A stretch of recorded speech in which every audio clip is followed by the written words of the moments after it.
Cuckoo is the second feature film from German director Tilman Singer and stars rising star Hunter Schafer from Euphoria fame. Cuckoo is very similar to his first film, Lutz, that he directed in 2018 while actually still in film school. It's similar in the sense that both projects seem to be throwing a lot at the wall and seeing what sticks. There's a willingness to experiment with aesthetics and with genre elements, which can, of course, be a positive thing. It opens up possibilities to appreciate the film from a variety of angles, but it also makes it less likely to come together in a cohesive whole. And that's generally what I found to be the case with Cuckoo. This film follows Hunter Schafer's character as she journeys to the German Alps with her parents, well, more specifically her father and her stepmother, alongside her half-sister. Her parents spent their honeymoon at this resort and are essentially helping the owner build or expand this property. Schafer is a brooding teen who doesn't want to be there with her parents and, more specifically, with her mute half-sister. As the story progresses, these supernatural elements start to creep in and certain things are happening around Schafer's character that can't quite be explained. This essentially thrusts Schafer into the forefront, into a detective role, either out of intrigue or to actually save her life.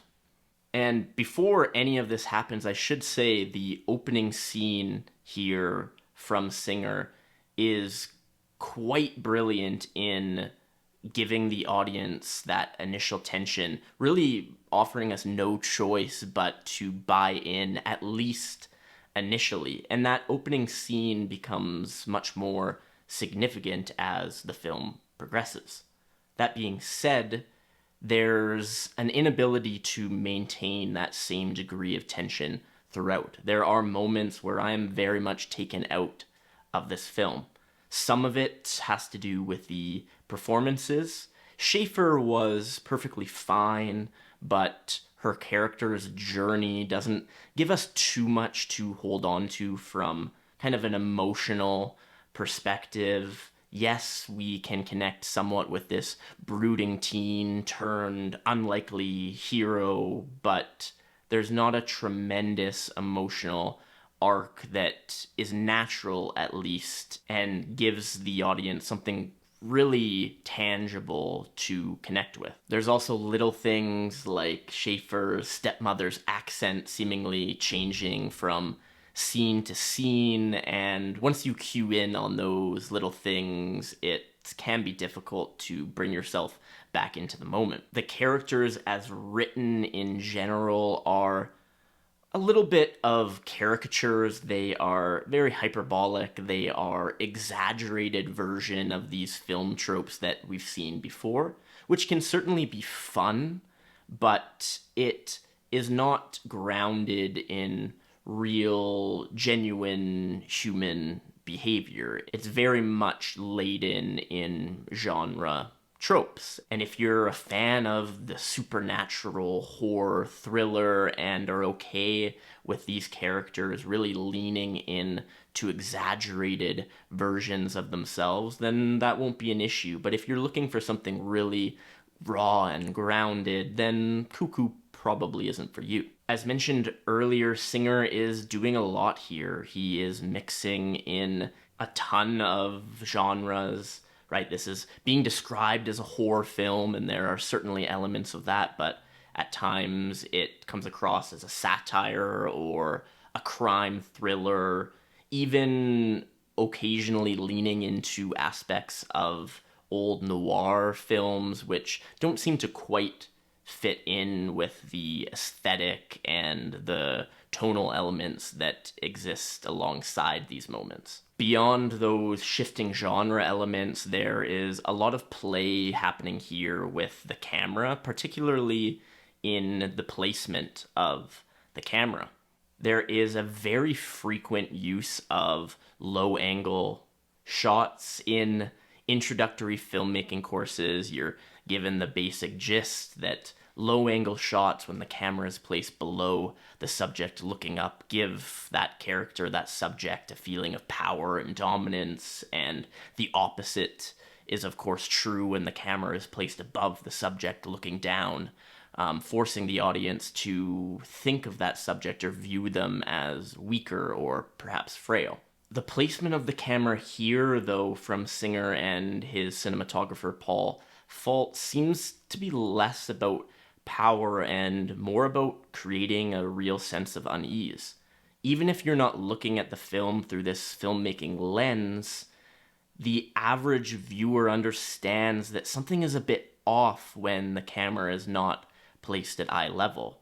There are almost more shots in this project of the camera at a very aggressive low angle versus the more natural eye level. And this does create some anxiety.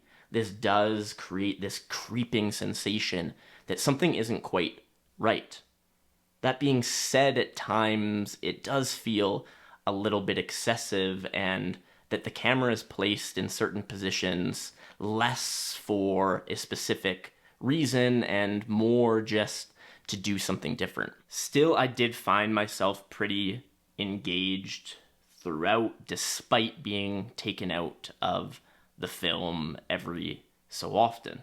There's some cool things being done here, playing with time, playing with shadow, and the sound design does a really great job of easing us into the surreal and the supernatural. Still, at the end of the day, it's a film that is trying to do a lot and ends up doing most of it well, or at least adequately, but as a whole doesn't quite come together. There's a thematic exploration throughout the film that is tied to the visuals and the title of the project, Cuckoo, a reference to, of course, the cuckoo bird being a bird that essentially lays its eggs in the nests of another bird.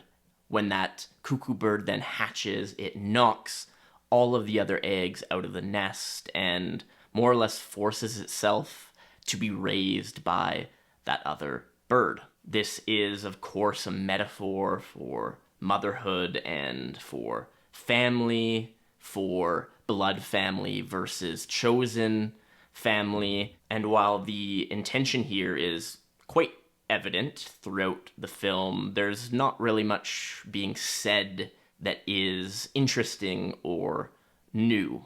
Of course, the name of the film, Cuckoo, has dual meaning. Yes, this metaphor, but also clearly being crazy and the characters that might be weaving in and out of this cuckoo-ness throughout the movie. Essentially, Tilman Singer has created a film that is trying to do a lot. It's successful at doing much of what it seeks to do, but it's far from a perfect film. Still, if you are interested in the supernatural horror, it is definitely worth a watch, and it's still a heck of a lot better than most of the other films that you might be catching in theaters. If you watched this video, awesome, thank you, I appreciate it. Like, comment, subscribe, do all those things. They really do help the channel. It's pretty nice. And when I make another video, watch that one too. Super appreciated. Thanks.